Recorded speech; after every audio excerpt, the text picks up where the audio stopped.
दोस्तों, आज हम जानेंगे श्री गीता जी के अध्याय 1 के श्लोक 7 में संजय क्या कह रहे हैं। दुर्योधन आगे कहते हैं, हे ब्राह्मण श्रेष्ठ, पांडवों की सेना के योद्धाओं को तो आपने देख लिया, अब अपने पक्ष में भी जो प्रधान है उनको भी आप समझ लीजिए।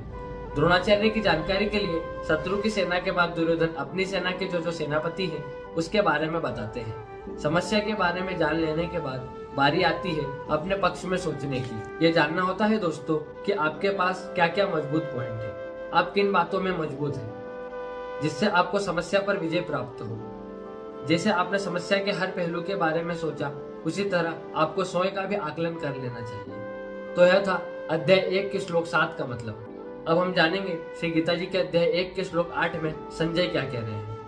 सबसे पहले आप द्रोणाचार्य और पितामह भीष्म तथा कर्ण और संग्राम विजय कृपाचार्य तथा वैसे ही अश्वत्थामा, विकर्ण और सोमदत्त का पुत्र भूरिश्वा के बारे में जान ले। दोस्तों, जिस तरह से हम आज के जमाने में रिस्क देखते हुए कोई काम करते हैं, वैसे ही दुर्योधन भी अपने शत्रु की सेना को देखते हुए दो सेनाओं के योद्धा की बातें करते हुए आगे होने वाले युद्ध के लिए तैयार हो रहे हैं। चुनौती को हर तरह से समझकर ही उस पर विजय प्राप्त की जा सकती है।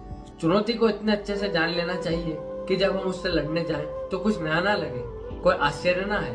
युद्ध हो या चुनौती, आश्चर्य आपको हरा सकता है। तो यह था अध्याय 1 के श्लोक 8 का मतलब। अब हम जानेंगे श्री गीता जी के अध्याय 1 के श्लोक 9 में संजय क्या कह रहे हैं। दुर्योधन गर्व के साथ कहते हैं कि मेरे लिए जीवन की आशा त्याग देने वालों की कमी नहीं है। इतना ही नहीं, यह शूरवीर अनेक प्रकार के शस्त्रों से सुसज्जित है और सबके सब युद्ध में चतुर है।